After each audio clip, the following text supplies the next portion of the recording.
Televisi pemerintah Rusia RURTR pada Rabu 7 Januari 2026 melaporkan bahwa Moskwa kini tengah mengawasi perkembangan situasi dengan cermat usai penyitaan kapal tanker Marinera oleh Amerika Serikat.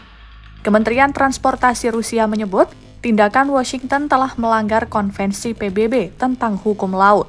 Mereka menekankan tidak ada satupun negara yang memiliki wewenang untuk menggunakan kekerasan terhadap kapal yang terdaftar secara sah di bawah yurisdiksi negara lain.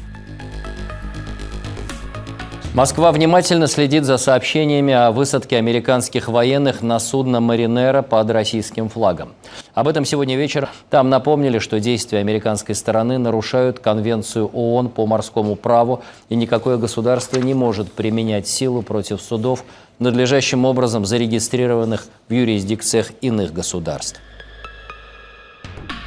Sementara itu, Kementerian Luar Negeri Rusia menyebut mereka memiliki informasi tentang warga negara Rusia di antara awak kapal Marinera. Mereka pun menuntut supaya pihak AS memperlakukan semua warga negara Rusia di dalam kapal tersebut secara manusiawi dan menghormati hak serta kepentingan mereka.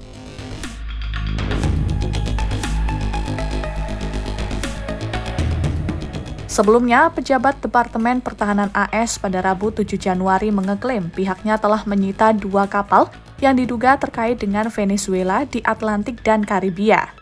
Stasiun televisi pemerintah Rusia RT melaporkan pasukan AS menaiki Marinera dari sebuah helikopter. RT mengutip sumber anonim menyebut sebuah kapal penjaga pantai AS telah membuntuti kapal tanker tersebut. Kapal dagang Belawan atau Marinera telah menjadi sasaran sanksi AS dan sempat dicegat oleh AS di Karibia pada 21 Desember 2025.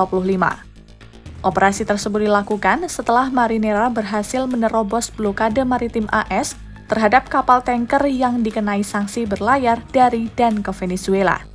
Militer AS menyita Belawan dan kemudian menyerahkan kendalinya kepada petugas penegak hukum. Kapal tersebut telah dikenai sanksi oleh AS pada tahun 2024 atas dugaan penyelundupan kargo untuk sebuah perusahaan yang terkait dengan Hizbullah. Selama periode pengejaran oleh AS, Belawan telah berganti nama menjadi Marinera dan mengganti benderanya menjadi Rusia. Selain itu, pasukan AS juga menguasai kapal tanker Sofia di Karibia. Langkah berani itu memicu kekhawatiran akan terjadinya konfrontasi militer secara terbuka antara AS dan Rusia. Langkah tersebut adalah tindakan terbaru Presiden AS Donald Trump terhadap kapal tanker minyak yang dikenai sanksi dan terkait dengan Venezuela.